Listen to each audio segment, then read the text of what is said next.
পেট একদম শক্ত হয়ে গেছে, ঠিক আছে, পেট একদম শক্ত হয়ে গেছে, পেট ফুলে গেছে। আপনাদেরকে বলছি, আপনারা অনেকেই গরু পালন করেন, কিন্তু গরু পালন করতে হলে কয়েকটা দিক খেয়াল রাখতে হবে।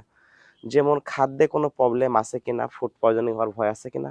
আবার সব থেকে বড় কথা, আমরা যে গরুর গোয়াল ঘরটা করি, ঠিক এভাবে এতটা খোলামেলা করা যাবে না।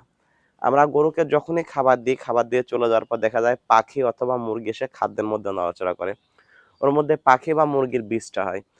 যখনই ওই মুরগি বা পাখির বীজটা গরুর পেটে চলে যায়, তখন কিন্তু গরুর পেট ফুলতে পারে, বদহজম হতে পারে, এমনকি ফুড পয়জনিং এর মতো জটিল রোগ হতে পারে। ঠিক এই গরুটারও একই অবস্থা।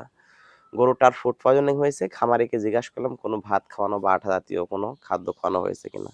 সে বলছে না, আমরা নিজেরা গরুকে ভাত দিই না, কারণ এর আগে একটা গরুকে ভাত দিয়ে ফুড পয়জনিং হয়েছিল, গরুটা যা বুঝতে পারছেন সেটা হওয়ার হয়ে গেছে। তো আজকে এই গরুটার একই অবস্থা। তিনি যেহেতু গরুকে ভাত দেয়নি, পরে তদন্ত করে দেখা যায় যে চারির আশপাশ দিয়ে অতিরিক্ত পাখির পায়খানা, খাদ্যের মধ্যে পাখির পায়খানা বা মুরগির বিষটা যেতে পারে। তো আপনাদেরকে বলছি, আপনারা যখনই খামার করবেন, এই যে ফাঁকা জায়গাটা, এইটা চেষ্টা করবেন যে কোনো নেট দিয়ে ঘিরে দেওয়ার, যাতে খাদ্য পাত্রের মধ্যে ভুলক্রমেও পাখি বা মুরগি যেতে না পারে। তাহলে আর ফুড পয়জনিং হওয়ার সম্ভাবনা থাকবে না। এবং খাবারটা যখনই দেবেন একটু দেখে শুনে দিবেন, খাদ্যের মধ্যে যেন আটা জাতীয় খাদ্যটা খুব একটা বেশি না হয়। তথ্যটি সর্বোচ্চ লাইক, কমেন্ট, শেয়ার করে অন্য একজন প্রান্তিক খামারিকে দেখার সুযোগ করে দিবেন। আসসালামু আলাইকুম।